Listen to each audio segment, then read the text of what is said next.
സ്വാന്തനത്തിൻ്റെ ഇന്നത്തെ എപ്പിസോഡിലേക്ക് എല്ലാവർക്കും സ്വാഗതം.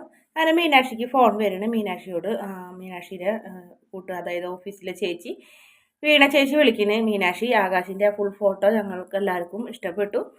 എന്തായാലും നാളും കാര്യങ്ങളൊക്കെ നോക്കിയപ്പോഴും കുഴപ്പമൊന്നുമില്ല. നമുക്ക് ഇത് ആലോചിക്കാം. മീനാക്ഷി വീട്ടുകാരോട് പറഞ്ഞു കഴിഞ്ഞിട്ട് എത്രയും പെട്ടെന്ന് വരാൻ നോക്കുന്നൊക്കെ പറയുന്നുണ്ട്. ചേച്ചി സത്യമാണോ പറയുന്നത്? ഞാൻ പറഞ്ഞിട്ടില്ല, ഞങ്ങൾക്ക് ഒരുപാട് വിഷമങ്ങൾ ഉണ്ടാക്കിയിട്ടുണ്ട്, അതുകൊണ്ട് തന്നെ നല്ലോണം ആലോചിച്ചിട്ടൊക്കെ മതി എന്നൊക്കെ പറഞ്ഞപ്പോൾ ഞാനെന്നാൽ അതേ ചേട്ടൻ്റെ കൊടുക്കാമെന്ന് പറയും. അങ്ങനെ ഹസ്ബൻഡിൻ്റെ കൊടുക്കുക. ഹസ്ബൻഡ് പറയും മീനാക്ഷി ധൈര്യപ്പെട്ട് വീട്ടുകാരോട് സംസാരിച്ചോ, എന്നിട്ട് നിങ്ങൾ ഒരു ദിവസം എപ്പോഴെന്ന് വെച്ചാൽ നിങ്ങൾ ഇങ്ങോട്ട് പോര്, ഞങ്ങൾക്ക് പൂർണ്ണ സമ്മതമാണ്, എല്ലാ കാര്യങ്ങളും ഞങ്ങൾക്ക് അറിയാം, പിന്നെ എന്തിനാണ് നിങ്ങൾ ഭയപ്പെടുന്നതെന്നൊക്കെ പറഞ്ഞപ്പോൾ എന്നാൽ ശരി സാർ, ഞങ്ങൾക്ക് മീനാക്ഷി, ഞാൻ എൻ്റെ ബോസാണ് വീണ ചേച്ചി ആയിട്ടുള്ള ഇങ്ങനെ വീണ ചേച്ചിയുടെ വീടുമായിട്ട് ഇങ്ങനെ ഒരു ബന്ധം ഉണ്ടാവുന്നത് എനിക്ക് ഭാഗ്യമാണ്, ഞാൻ സ്വപ്നത്തിൽ പോലും വിചാരിച്ചിട്ടില്ല നമ്മൾ ബന്ധുക്കളാവും എന്നൊക്കെ പറഞ്ഞ് മീനാക്ഷി സന്തോഷത്തോടെ ഓടി ഗോമതിയുടെ അടുത്തേക്ക് ചെല്ലുന്നുണ്ട്. ഗോമതിയും ബാലനും ഉണ്ടാവും അവിടെ. അച്ഛ അമ്മ എന്നെ വിളിച്ച് ചെല്ലുമ്പോൾ എന്താ മോളേന്ന് ബാലൻ ചോദിക്കും. ഞാൻ പറഞ്ഞില്ലേ എൻ്റെ ഓഫീസിലെ സുപ്പീരിയർ വീണ ചേച്ചിയുടെ മോളെ കാര്യം, വീണ ചേച്ചി അവർക്ക് നമ്മളെ ആനന്ദേട്ടനായിട്ട് ബന്ധം കല്യാണം താല്പര്യം ഉണ്ടാച്ചാൽ നമുക്ക് അവരായിട്ടുള്ളൊരു ബന്ധം നല്ലതല്ലേ, എൻ്റെ സുപ്പീരിയറാണ്, ഞാൻ എല്ലാ കാര്യങ്ങളും പറഞ്ഞിട്ടുണ്ടെന്ന് പറഞ്ഞപ്പോൾ മോളെ ആത്മാർത്ഥത എനിക്ക് മനസ്സിലാവുന്നുണ്ട്. പക്ഷേ എനിക്ക് ഇതിനോട് അത്ര യോജിപ്പില്ല. കാരണം ഒരുപാട് കല്യാണം എൻ്റെ മോൻ്റെ ഇങ്ങനെ മാറിപ്പോയി. അത് ഇത്രയും നാൾ ഞാൻ ഒരു നിമിത്തത്തിൽ വിശ്വസിച്ചിരുന്നില്ല. അതുകൊണ്ട് തന്നെ ഇപ്പം എനിക്കത് തോന്നുന്നത് നിമിത്തമാണെന്ന്. എന്തായാലും അത്രയ്ക്ക് നിർബന്ധമാണ്, മോളെ അത്രയ്ക്ക് ഉറപ്പ് പറയണമെങ്കിൽ നിങ്ങൾ മാത്രം പോയി കണ്ടിട്ട് പോയോ, ഞാനില്ല എന്നൊക്കെ ഒന്ന് പോച്ച ഒരു നിമിത്തം പറഞ്ഞു വരുന്നത്. അതൊന്നല്ല, അതൊക്കെ ഓരോ യോഗമാണ്. ഇത് ചിലപ്പോൾ എല്ലാ കല്യാണങ്ങളും മുടങ്ങിയത് ഇതിന് വേണ്ടിയിട്ടായിരിക്കും. വാച്ച നമുക്ക് പോകാം, അവർ പറഞ്ഞതല്ലേ, ഞാൻ എല്ലാ കാര്യങ്ങളും പറഞ്ഞിട്ടുണ്ടെന്ന് പറയും. ആ സമയത്ത് എന്നാൽ പിന്നെ ആനന്ദിനോടും ആകാശിനോടും കൂടി ആലോചിച്ചിട്ട് തീരുമാനിക്കാമെന്ന് പറയും. അങ്ങനെ അവരെ രണ്ടുപേരും മാത്രം വിളിക്കും, ആര്യനെ വിളിക്കൂല.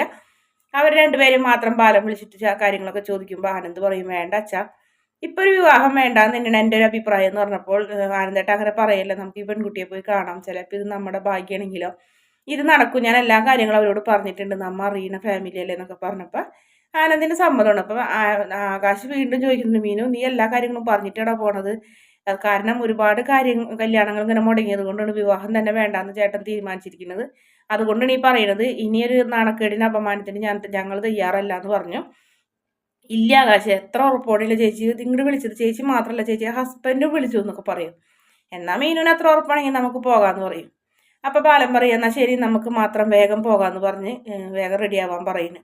ആ സമയത്ത് ആര്യൻ ഇങ്ങോട്ട് വരും. ആര്യൻ അച്ഛാന്ന് പറയുമ്പോഴും അച്ഛൻ മൈൻഡ് ചെയ്യാണ്ട് പോകും. അപ്പം അമ്മയോട് ചോദിക്കുന്ന അമ്മ ആനന്ദേട്ടൻ്റെ വിവാഹത്തിന് എൻ്റെ എൻ്റെ അഭിപ്രായം പോലും ചോദിക്കാൻ നിങ്ങൾക്ക് താല്പര്യം ഇല്ലല്ലേ എന്നൊക്കെ ചോദിക്കുമ്പോൾ മോനെ അത് അച്ഛൻ അങ്ങനെയൊന്നും വിചാരിച്ചിട്ടാവില്ല, അത് സാരില്ല, ഞാനിപ്പോൾ ഇത്രയും ആ ബാധിക്ക വരുന്നുണ്ട്, ഞാനിപ്പോൾ ഈ വീട്ടിലെ ആർക്കും വേണ്ടാത്ത ഒരാളായില്ലേ, അത് കുഴപ്പമൊന്നുമില്ല, അമ്മ നയിച്ചു കൊണ്ടുവന്ന ഒരാളില്ലേ, ഇവളെങ്കിലും കൊണ്ടുപോകൂടെ എന്നൊക്കെ ചോദിക്കും. അതൊന്നും സാരില്ല അപ്പച്ചി പോയിട്ട് വായോ എന്ന് പറയും. അതിന് മോളെ ഇത്ര പെട്ടെന്ന് പോകുന്നു വിചാരിച്ചില്ലല്ലോ, ഭക്ഷണമൊന്നും ആയിട്ടില്ല എന്ന് പറഞ്ഞപ്പോൾ ഞാൻ ഉണ്ടാക്കിക്കോളാം, ആര്യം പറയും ഭക്ഷണം ഹോട്ടലിൽ നിന്ന് വരുത്തിച്ചോളാം എന്ന് പറയുമ്പോൾ മിത്ര പറയും വേണ്ട ആൻറ്റി അപ്പച്ചി ഞാനെല്ലാം ഉണ്ടാക്കിക്കോളാം എന്ന് പറയും.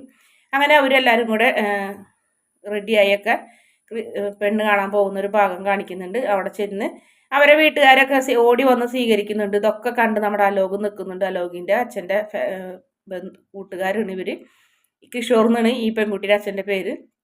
അങ്ങനെ അലോക് ഇങ്ങനെ ആലോചിക്കുന്നുണ്ട് എന്താണ് ദേവമംഗലത്താരെല്ലാവരും ഉണ്ടല്ലോ, ആര്യനും ഇത്രയും ഇല്ല എന്ന് പറഞ്ഞ് അവൻ അങ്ങനെ പെട്ടെന്ന് തിരിച്ചു പോകുന്നുണ്ട്.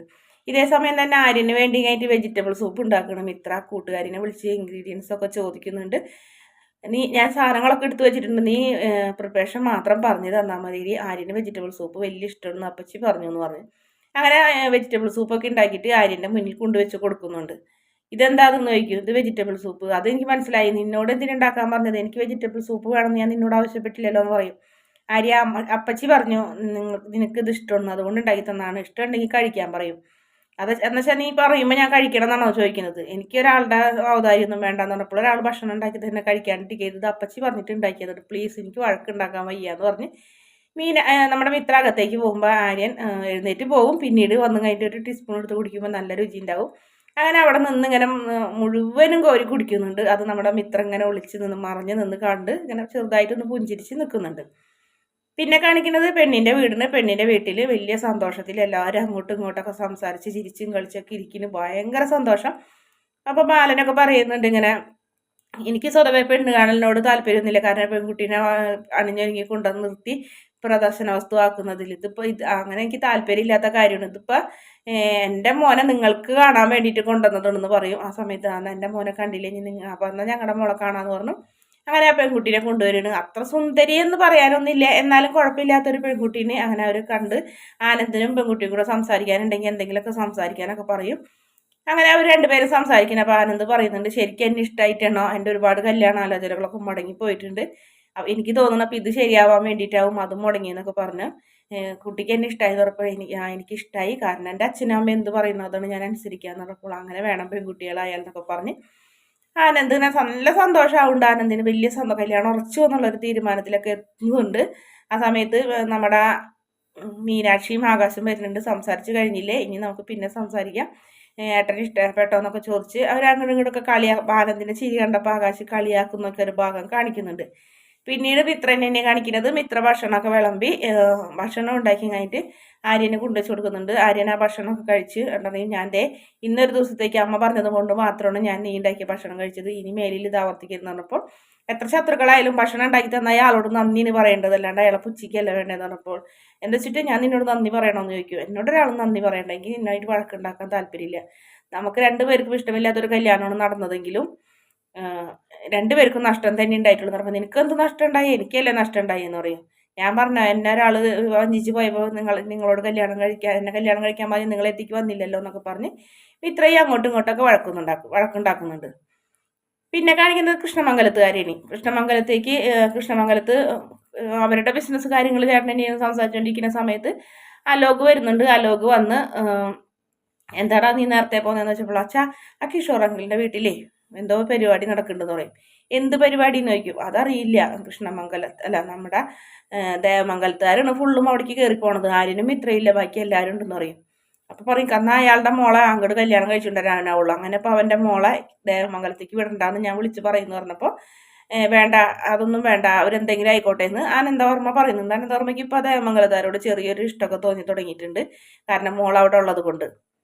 അപ്പം തന്നെ നമ്മുടെ ചെറിയമ്മ വന്നിട്ട് പറയുന്നുണ്ട്, മിത്രേരെ രാജശ്രീ വന്ന് പറയുന്നുണ്ട്, ഏട്ടനിൽ തടസ്സമൊന്നും പറയരുത്, അവരെല്ലാം കൊണ്ടുപോകണ്, നമ്മുടെ മോളെ കൊണ്ടുപോയി, ഇപ്പം അവരുടെ മോൻ്റെ കല്യാണം, നമ്മളാണ് ആകെ തകർന്നിരിക്കുന്നത്, എത്ര ദിവസമായി ഉറങ്ങിയിട്ട്, കണ്ണടച്ചിട്ടുണ്ടെങ്കിൽ ഓർമ്മ വരുന്ന മിത്രയുടെ കല്യാണത്തിൻ്റെ ദിവസവും അനന്തേട്ടൻ റൂമിൽ പോയി ഇങ്ങനെ ജീവനെ അവസാനിപ്പിക്കാൻ നോക്കിയതൊക്കെയാണ് മനസ്സിൽ ഓർമ്മ വരുന്നത്. അതുകൊണ്ട് തന്നെ അവരോട് പ്രത്യേകിച്ച് മിത്രനോടും ക്ഷമിക്കാൻ കഴിയില്ല. മിത്ര നമ്മുടെ മോളല്ലാത്തത് കൊണ്ട് അവരുടെ കാര്യങ്ങളൊന്നും അന്വേഷിക്കേണ്ടെന്നല്ല അനന്തേട്ടൻ പറയുന്നത്. പക്ഷെ വേണം, കുറച്ച് നമ്മൾ കുടിച്ച കണ്ണീര് കുറച്ച് അവരും കുടിക്കണം എന്ന് തന്നെയാണ് പറയുന്നത്. അങ്ങനെ അനിയത്തിയുടെ സംസാരം കൂടെ അതും കൂടെ ആയപ്പോൾ അവർക്ക് എന്തൊക്കെയോ ചേട്ടന് മനസ്സിലായി, ഇനി ഇവരെ തടഞ്ഞു നിർത്താൻ പറ്റൂല എന്ന്. അങ്ങനെ ആനന്ദിൻ്റെ കല്യാണം വലിയ രീതിയിൽ തന്നെ ആഘോഷിക്കാൻ തീരുമാനിച്ചിരിക്കുന്ന സമയത്തായിരിക്കുള്ളൂ നമ്മുടെ അച്യുതൻ്റെ വിളി എത്തുന്നത്. പിന്നീട് അവിടെ ആകെ കലഹങ്ങളും കല്യാണം മുടങ്ങുന്ന ഒരു കാഴ്ചയ്ക്ക് കാണിക്കുന്നത്. വീഡിയോ ഇഷ്ടപ്പെടുകയാണെങ്കിൽ ചാനൽ ഒന്ന് സബ്സ്ക്രൈബ് ചെയ്ത് സപ്പോർട്ട് ചെയ്യണേ.